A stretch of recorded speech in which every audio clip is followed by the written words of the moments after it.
राजनीतिक खबरें और उनका विश्लेषण, और राजनीतिक विश्लेषण के साथ साथ अन्य घटनाएं महत्वपूर्ण हैं आम जिंदगी के लिए। और इसी परिदृश्य को देखते हुए हम शुरू कर रहे हैं दैनिक आधार पर होने वाली घटनाओं को लेकर एक न्यूज बुलेटिन की। नमस्कार दोस्तों, मैं हूं श्याम और आप देख रहे हैं तहलका न्यूज 369। आज हम बात कर रहे हैं न्यूज विश्लेषण को लेके या राजनीतिक घटनाक्रम को लेके विश्लेषण की बजाय दैनिक आधार पर घटने वाली घटनाओं की। और इन घटनाओं के माध्यम से हम देश व प्रदेश भर की विभिन्न जो जानकारी है आप तक पहुंचाने का काम करेंगे। तो सबसे पहले बात करते हैं हम राष्ट्रीय स्तर की। राष्ट्रीय स्तर पर जो राजनीतिक घटनाक्रम चल रहे हैं उनमें सबसे पहला जो मामला आता है वो महाराष्ट्र का है। महाराष्ट्र में नई सरकार और सीएम बनने की जो रेस है वो आगे बढ़ती जा रही है और इसमें 5 दिसंबर तक नई सरकार बनने की जो है संभावनाएं व्यक्त की जा रही हैं। और जिसमें सीएम की रेस में अगर हम बात करें तो सबसे आगे नाम चल रहा है देवेंद्र फडणवीस का। बीजेपी नेताओं का भी ये दावा है कि कहीं ना कहीं वो सबसे अहम भूमिका में और सबसे आगे एक नंबर पर चल रहे हैं। वहीं दूसरी ओर भाजपा शिवसेना में गृह मंत्रालय को लेकर पेंच बताया जा रहा है। शिंदे आज शाम तक फैसला लेंगे। भाजपा विधायक दल की बैठक अब 3 दिसंबर को होगी। महाराष्ट्र का यह महत्वपूर्ण घटनाक्रम है राजनीतिक। उसके साथ साथ महाराष्ट्र में मुख्यमंत्री के साथ साथ उप मुख्यमंत्री पद पर भी सबकी नजरें हैं। लगातार इस बात पर सवाल उठ रहे हैं कि एकनाथ शिंदे डिप्टी सीएम का पद संभाल लेंगे या नहीं। इसी बीच शिवसेना के विधायक ने एक नई मांग गृह मंत्री पद की रख दी है। ये जो राजनीतिक घटनाक्रम है ये तमाम जो है हर रोज बदलता जा रहा है। परिदृश्य दिखाई दे रहा है, कुछ चल कुछ और रहा है और बातें कुछ और निकल कर आ रही हैं। इसी बीच शिवसेना नेता संजय शिराट ने इस बात पर जोर दिया है कि राज्य की नई सरकार में पार्टी को गृह विभाग मिलना चाहिए। साथ ही दावा किया है कि कार्यवाहक मुख्यमंत्री एकनाथ शिंदे को दरकिनार करने की कोशिश की जा रही है। ये एक अपने आप में एक बड़ी बात है। जैसे कि मैंने आपको कहा, चल कुछ और रहा है, दिखाई कुछ और दे रहा है और असलियत कुछ और है। में एक घटनाक्रम और बताया जा रहा है जिसमें शिंदे की तबीयत अचानक बिगड़ी बताई जाती है और जिसको लेकर मुंबई से स्पेशल डॉक्टर भेजे गए हैं। और इसी वजह से शायद भाजपा विधायक दल की बैठक भी जो है टाली जा सकती है। ये महाराष्ट्र का एक नया राजनीतिक घटनाक्रम आया है। ये महाराष्ट्र का जो मुख्य जो आज का जो मुद्दा है वो महाराष्ट्र की राजनीतिक जो परिदृश्य है उसको लेकर आपके सामने हमने रखा है। इसके बाद बारी आती है वायनाड की। वायनाड से फिलहाल नवनियुक्त सांसद प्रियंका गांधी ने वायनाड में वो पहली बार पहुंची हैं और राहुल भी इसमें साथ रहे हैं। उन्होंने वायनाड के लोगों को कहा है कि जो बन पड़ेगा मैं वो वायनाड के लिए करूंगी। और वायनाड में राहुल ने कहा है कि अडानी के लिए कानून अलग है। मोदी जी कहते हैं अमेरिका में भले केस चले, भारत में नहीं चलेगा। ये एक अपने आप में जो है वो बड़ा हमला है राहुल गांधी का मोदी प्रधानमंत्री व भाजपा सरकार पर। इसके बाद अगर हम बात करते हैं तो एक और जो आज के जो हम बड़ा ज्वलंत मुद्दा है और वो अंतर्राष्ट्रीय हो गया है बांग्लादेश के फिलहाल के जो घटनाक्रम उसको लेके। बांग्लादेश में लगातार हिंदुओं पर हमले हो रहे हैं। खासतौर पे इस्कॉन को लेकर जो एक जंग छिड़ी हुई है। आज भी बड़े पैमाने पर प्रदर्शन हुए। शुक्रवार को भी जुम्मे की नमाज के बाद बड़े ज्यादा संख्या में प्रदर्शन हुए और मांग की गई कि इस्कॉन को जो है प्रतिबंधित कर दिया जाए। हालांकि सुप्रीम कोर्ट बांग्लादेश पहले ही कर चुका है क्लियर कि बांग्ला जो है इस्कॉन पर प्रतिबंध नहीं लगाया जाएगा। लेकिन जो प्रदर्शनकारी हैं वो सरकार पर दबाव बनाने के जो है वो आगे बढ़ रहे हैं। इसी बीच बांग्लादेश में हिंदुओं पर हो रहे अत्याचारों पर कड़ा रुख अपनाते हुए आरएसएस के कार्यवाहक दत्तात्रेय होसबोले ने कहा है कि केंद्र सरकार को हिंदुओं का उत्पीड़न रोकने के लिए हर संभव प्रयास करना चाहिए। इसी बीच मैं आपको बता दूं कि भारत सरकार भी पहले ऑब्जेक्शन लगा चुकी है, अपनी आपत्ति दर्ज करा चुकी है कि बांग्लादेश में जो है हिंदुओं पर अत्याचार हो रहे हैं उनको रोका जाए। इसी बीच जो मंदिर मस्जिद के मुद्दे उठकर आ रहे हैं, चाहे वो संभल का है, चाहे वो अजमेर शरीफ का है, चाहे अन्य जो जगहों की जो दरगाहों की बात आ रही है या मस्जिदों की बात आ रही है कि वहां पहले मंदिर थे और मंदिरों को तोड़ के मस्जिदें बनाई गई। उनकी जो एक प्रक्रिया चल रही है पर कई जगहों पे एक विवाद की स्थिति बनी है, उसको लेकर जो है वो मुस्लिम पर्सनल लॉ बोर्ड ने एक बहुत बड़ा बयान दिया है।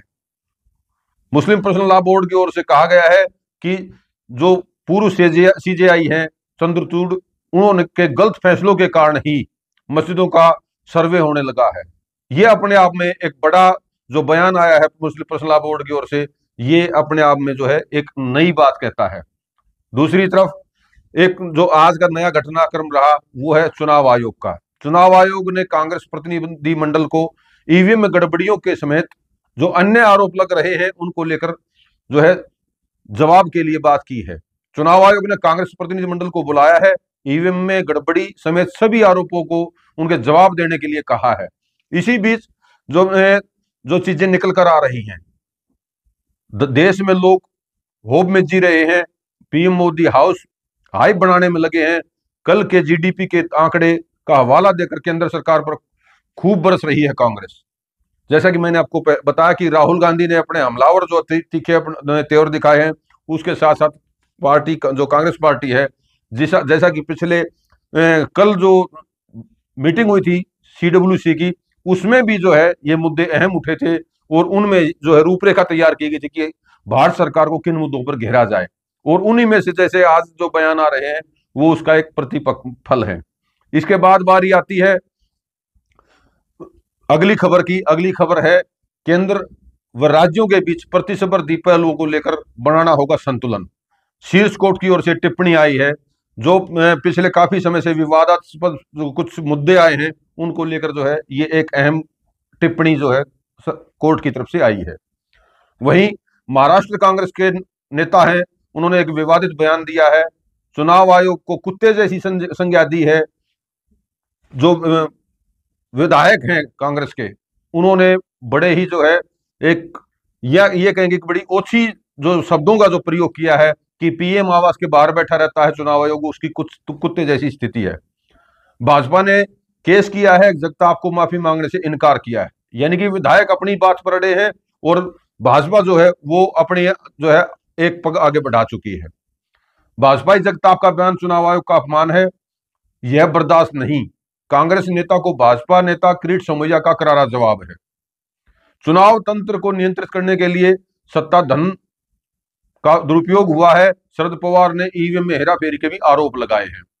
वहीं पवार ने सरकार के गठन में देरी पर महायुति के निशाना साधा है। महायुति पर निशाना साधते उन्होंने कहा है कि ये एक काफी दिलचस्प है कि इतना बड़ा बहुमत पाने के बाद भी ये लोग अब तक सरकार नहीं बना पाए हैं। ये साफ तौर पर जनादेश का अपमान है, क्योंकि दिखता है कि महायुति के लिए जनादेश मायने नहीं रखता। ये जो चीजें निकल कर आई हैं, विशेष तौर पर आज जो हम आपको न्यूज बता रहे हैं, इनमें ज्यादातर महाराष्ट्र की राजनीति जो है वो अहम बिंदुओं के बीच में घूम रही है। चाहे वो भारतीय जनता पार्टी की तरफ से बातें आ रही हैं, चाहे वो शिवसेना की तरफ से आ रही हैं, चाहे वो शरद पवार की तरफ से आ रहे हैं। तो आज दिन भर की जो मीडिया की जो हाईलाइट्स हैं उनमें सबसे ज्यादा महाराष्ट्र ने जगह घेरी है। इसके बाद तूफान की बात आ रही है। जो तूफान एक जो है बंगाल की खाड़ी में उठ रहा है, उसको लेकर 4 राज्य प्रभावित होने की संभावनाएं हैं। इसको लेकर बताया जा रहा है कि 90 किलोमीटर प्रति घंटे की रफ्तार से हवाएं चलेंगी और पेंगल नाम का तूफान जो है तमिलनाडु और पुडुचेरी से आज देर रात तक जो है टकरा सकता है। जिसके चलते आसपास के जो चेन्नई एयरपोर्ट है, स्कूल कॉलेज हैं, ये सब बंद कर दिए गए हैं और आगामी जो आदेशों तक उनको जो है छुट्टियां रखी जाएंगी। इसके साथ ही जो तूफान की जो स्थिति बनी है तमिलनाडु के आसपास, उसकी वजह से जो बात की जा रही है चेन्नई एयरपोर्ट बंद करने की, उसके साथ साथ पुडुचेरी और अन्य आसपास के इलाकों में जल भराव की स्थिति भी आ गई है। ये एक नया जो घटनाक्रम सामने आ रहा है। वहीं अगर हम बात करें अगली खबर की, तो अंडर 19 एशिया कप में पाकिस्तान ने भारत को 282 रन का टारगेट दिया है और शाहबाज खान ने बड़ा शतक जड़ा है। इसके बाद जो मौसम की जो स्थिति है, क्योंकि मौसम भी अहम पहलू है आज के दिन, जहां हरियाणा या यूं कहे कि मध्य उत्तर भारत में जो है वो ठंड नहीं पड़ी है जितनी पिछले सालों में इस मौसम तक पड़ जाया करती थी। वहीं दूसरी तरफ अगर हम बात करें कश्मीर की, तो कश्मीर में -3.4 टेम्परेचर पहुंच गया है। वहीं मध्य प्रदेश में जो है 36 साल का रिकॉर्ड टूटा है। हिमाचल में 3 दिन से बर्फबारी का अलर्ट है। 5 राज्यों में कोहरे की चेतावनी दी गई है। ये जो नवंबर का महीना है, नवंबर के अंत में उत्तर भारत में ठंड जो है वो कड़ाके की होती थी, अपने जो है उग्र रूप में होती थी, लेकिन इस बार वैसी स्थिति दिखाई नहीं देती है। लेकिन हालांकि जो मौसम विभाग की ओर से जानकारियां दी जा रही हैं, वो कहीं ना कहीं आने वाले दिनों में मौसम के बदलने की और इशारा करती हैं। बात करते हैं हरियाणा के परिदृश्य की, तो हरियाणा में जो आज घटनाक्रम रहे उसमें अहम है देवीलाल यूनिवर्सिटी सिरसा व रणबीर सिंह यूनिवर्सिटी जींद में के जो है वाइस चांसलर उनके द्वारा अपने पद से इस्तीफा दे दिया गया है। इसके साथ ही जो मंत्री हैं गौरव गौतम, उनके द्वारा स्टेडियमों में छापामारी की गई है पंचकुला के में, और जो कोच मौके पर मौजूद नहीं मिले उनको हेडक्वार्टर के लिए आदेश दिए गए हैं कि वो अपनी हेडक्वार्टर में रिपोर्ट देंगे। इसके साथ ही राजेश नागर मंत्री हरियाणा सरकार द्वारा फरीदाबाद के 2 गांव जो है फूड एंड सप्लाई के डिपो के ऊपर छापेमारी की गई और वह बेहद खराब क्वालिटी का गेहूं पाया गया, जिसमें जो है डस्ट की चीज दिखाई दी, और इसको लेकर उन्होंने बड़ी कार्रवाई के जो है निर्देश दिए हैं। ये तमाम जो घटनाएं थी आज जो है वो हरियाणा में भी देखने को मिली। फिलहाल के लिए इतना ही, धन्यवाद।